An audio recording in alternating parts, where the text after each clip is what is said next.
বিসমিল্লাহির রহমানির রহিম। প্রিয় সম্মানিত দর্শকবিন্দু, আজকে আরও একটি গুরুত্বপূর্ণ ভিডিও নিয়ে আপনাদের সামনে হাজির হয়েছে। আজকের এই গুরুত্বপূর্ণ ভিডিওতে আমরা জানব মাগরিবের আজানের সময় খাবার খাওয়া কেন নিষিদ্ধ। প্রিয় বন্ধুগণ, তাই কথা না পেরিয়ে চলুন মূল ভিডিওতে চলে যাওয়া যাক। প্রিয় দর্শক, প্রথমেই আপনাকে এটা সুনিশ্চিত করতে যাচ্ছে যে শুধুমাত্র মাগরিবের আজান নয়, যে কোনো আজানের সময় কিংবা তার আগে পরে খাওয়া ইসলামী বিধিবিধান তথা কুরআন ও সুন্নাহ হাদিসের আলোকে নিষিদ্ধ নয়। এবং রমজান মাসে তো আমরা মাগরিবের আজান চলাকালেই ইফতার গ্রহণ করে থাকি। প্রিয় বন্ধুগণ, এত সত্ত্বেও দুটি কারণে ওলামায়ে কেরামগণ মাগরিবের সময় বা মাগরিবের আজানের সময় খাবার গ্রহণের ব্যাপারে নিরুৎসাহিত করেছেন। আর সেই দুটি কারণ কি, সেটা নিয়েই আপনাদের সামনে তুলে ধরছি। প্রথমত, আমরা জানি যে আজানের জবাব দেয়া একটি গুরুত্বপূর্ণ ইবাদত। যেহেতু খাবার গ্রহণকালে আজানের জবাব দেওয়া জটিল হয়ে যায়, সেহেতু খাবার গ্রহণ শুরু করা উচিত নয়। আজানের পর খাবার শুরু করাটাই উত্তম।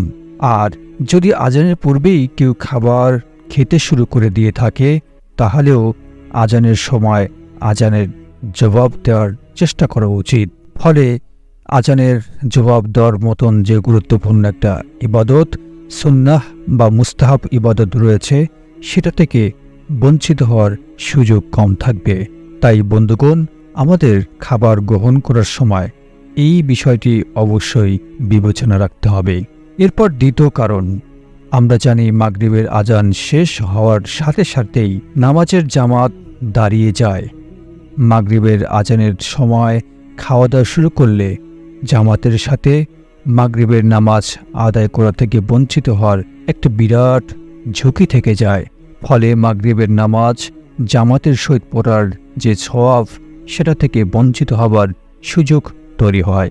তাই আমাদের উচিত মাগরিবের আগে বা পরে খাওয়া থেকে বিরত থাকা।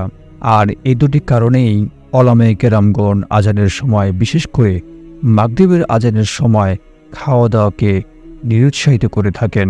এছাড়া একটি কথা বিশেষভাবে বিবেচিত রাখতে হবে, কেউ যদি অধিক ক্ষুধায় কাতর হয়ে থাকে, তবে নামাজের আগেই খাওয়ার অনুমতি দেওয়া হয়েছে। কেননা ক্ষুধার যন্ত্রণা নিয়ে নামাজে দাঁড়ালে একাগ্রতা আসবে না, মন থাকবে খাবারের দিকে। তাই দ্রুত সময়ের মধ্যে স্বল্প হলেও খেয়ে নিজেকে স্বাভাবিক করতে হবে।